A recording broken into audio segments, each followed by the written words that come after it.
Suspense बरकरार था वो खत्म हो चुका है। विपक्ष के उपराष्ट्रपति उम्मीदवार होंगे सुदर्शन रेड्डी। खड़गे ने सुदर्शन रेड्डी के नाम का ऐलान कर दिया है।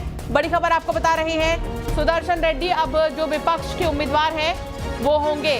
बड़ी खबर, विपक्ष के उम्मीदवार होंगे सुदर्शन रेड्डी, इस वक्त की सबसे बड़ी खबर। और बीते दिन ही एनडीए ने अपने उम्मीदवार का ऐलान किया था।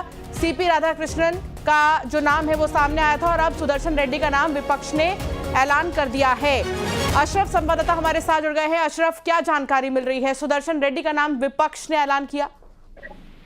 बिल्कुल, देखिए अभी कांग्रेस के अध्यक्ष मल्लिकार्जुन खड़गे ने भी सुदर्शन रेड्डी के नाम का ऐलान किया है। उपराष्ट्रपति पद के उम्मीदवार ये यूपीए के यानी इंडिया अलायंस के होंगे, जबकि एनडीए की तरफ से सीबी राधाकृष्णन उम्मीदवार घोषित कर चुके। तो बहुत साफ है कि अब जो टक्कर होगी वो सीबी राधाकृष्णन और बी सुदर्शन रेड्डी के बीच होगी। और सबसे महत्वपूर्ण बात यह है कि दोनों जो उम्मीदवार हैं उपराष्ट्रपति पद के एनडीए और इंडिया अलायंस के, दोनों दक्षिण भारत से हैं। सीबी राधाकृष्णन जो हैं वो तो संगठन के एक मजबूत आदमी रहे हैं, राज्यपाल रहे हैं, और जबकि बी सुदर्शन रेड्डी हैं वो जस्टिस हैं, अलग हाई कोर्ट के चीफ जस्टिस भी रहे हैं और सुप्रीम कोर्ट के जस्टिस भी रहे हैं। तो यहाँ पर एक चीज ये है कि ये जो बी सुदर्शन रेड्डी जो है एक तरह से कानून के ये बहुत बड़े जानकार हैं, जज रहे हैं सुप्रीम कोर्ट के। तो आप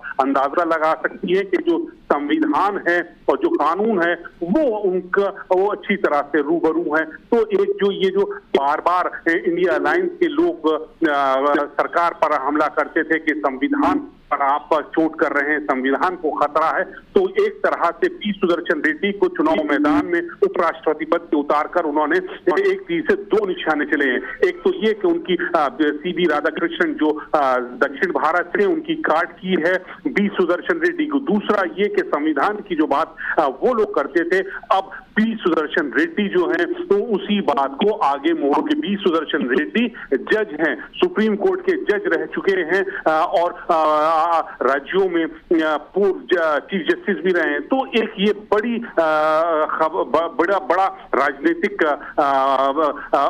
अब आगे चल के एक जंग होगी, नजर आएगी कि उपराष्ट्रपति पद के लिए कौन इसमें अपनी सिर पर ताज रखा जाएगा। एक पूरे पॉलिटिकल बैकग्राउंड से आते हैं जो कि सीपी राधाकृष्णन है अशरफ, और बी सुदर्शन रेड्डी जिनका बैकग्राउंड पूरा अलग है। हालांकि दोनों में टक्कर काफी दिलचस्प होगी देखनी, और अब जो वोटर्स होंगे जो इनको इलेक्ट करेंगे उनके लिए भी थोड़ा चुनौती है, दोनों क्योंकि साउथ बैकग्राउंड से। हाँ बिल्कुल, देखिए जैसे मैं आपको कह रहा था कि एक राजनीतिक रूप से बहुत मजबूत आदमी है, दूसरे संविधान के ज्ञाता है, वो बहुत मजबूत आदमी है। तो दो अलग अलग बैकग्राउंड से ये और उपराष्ट्रपति पद के दोनों घटक दलों के उम्मीदवार हैं, चाहे आप इंडिया अलायंस की बात कर लीजिए या एनडीए की तरफ से सीबी राधाकृष्णन एक मंझे हुए राजनीतिज्ञ हैं और संगठन से जुड़े रहे हैं, तो एक मजबूत आदमी है। और जबकि दूसरे बी सुदर्शन रेड्डी वो एक जज हैं, तो यानी उनको जो कानून की बारी है, कानून के जितने पहलू हैं वो उससे रूबरू बहुत अच्छी तरह से जानते हैं कानून के बारे में। और इसी वजह से शायद इंडिया अलायंस की जो अभी घटक दलों की बैठक मल्लिकार्जुन खड़गे के आवास में हुई है, तो उसमें इसी वजह से उनके बी सुदर्शन रेड्डी के नाम पर मोहर लगी है, क्योंकि वो संविधान के ज्ञाता हैं और राहुल गांधी समेत तमाम जो इंडिया अलायंस के घटक दल हैं लगातार संविधान पर हमले करने की, संविधान पर चोट पहुंचाने की सरकार पर आरोप लगाते हैं। तो एक तरह से उन्होंने सरकार पर ही एक ऐसे आदमी को चुनाव मैदान में उतार दिया कि जो खुद संविधान के हर पहलू से वाकिफ है। तो ये से बहुत मजबूत आपको आने वाले दिनों में जो उपराष्ट्रपति पद का जो चुनाव होगा वो बड़ा मजेदार होगा, राजनीतिक रूप से बड़ा दिलचस्प होगा। इसमें कौन जीता है कौन हारता है ये तो अलग बात है, लेकिन ये है कि हाँ दोनों घटने एक मजबूत उम्मीदवार को चुनाव मैदान में उतारा। अशरफ आप बने रहिए, मैं थोड़ा सा प्रोफाइल डिटेल में दर्शकों को बता देती हूँ।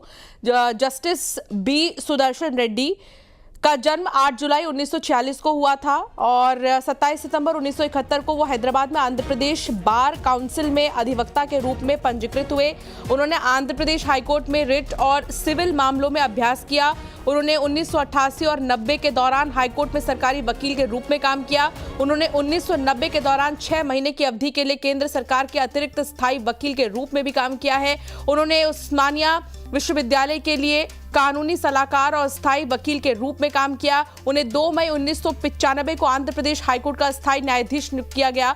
उन्हें 2005 में गुवाहाटी हाईकोर्ट का मुख्य न्यायाधीश नियुक्त किया गया। तो बैकग्राउंड क्या है ये तो आपने जान लिया सुदर्शन रेड्डी का। अशरफ हमारे साथ लगातार जुड़े हुए हैं। अशरफ, इस बार फोकस दोनों को ही देखें अगर तो दक्षिण पर बहुत ज्यादा किया जा रहा है। क्या मतलब इसके पीछे का बेस फैक्टर समझते हैं आप अशरफ? जरूर साझा कीजिए।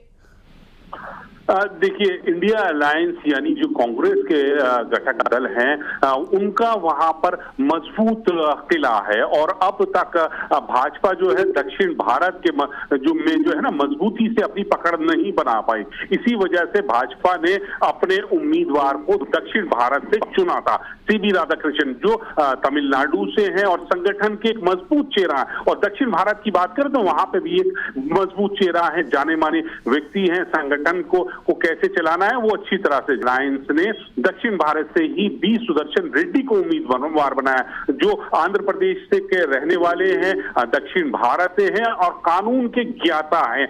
सुप्रीम कोर्ट के जज रहे हैं, गुवाहाटी के मुख्य न्यायाधीश रहे हैं, तो उनको ज्ञान है पूरी तरह से जो कंठस्थ है संविधान क्या है संविधान में। तो जो बात ये इंडिया अलायंस के लगातार लोग करते आ रहे हैं कि हम जो सरकार है वो संविधान पर हमला कर रही है, संवैधानिक संस्थाओं पर हमला कर रही, तो उनका जवाब बी सुदर्शन रेड्डी दे सकते हैं। और दूसरा ये कि दक्षिण भारत से में अपनी मौजूदगी, अपने उम्मीदवार को। चीज ये भी है यहाँ पर अशरफ की, देखिए संसद को दोनों ही चीजें चाहिए, एक पॉलिटिकल एक्सपीरियंस भी चाहिए और संविधान के बारे में जिसको जानकारी हो वो भी चाहिए। अब ये देखना होगा कि ये चुनौती, ये मुकाबला कितना दिलचस्प होने वाला है, इसके लिए थोड़ा सा इंतजार करना होगा। अशरफ, बहुत शुक्रिया साथ जुड़ने के लिए।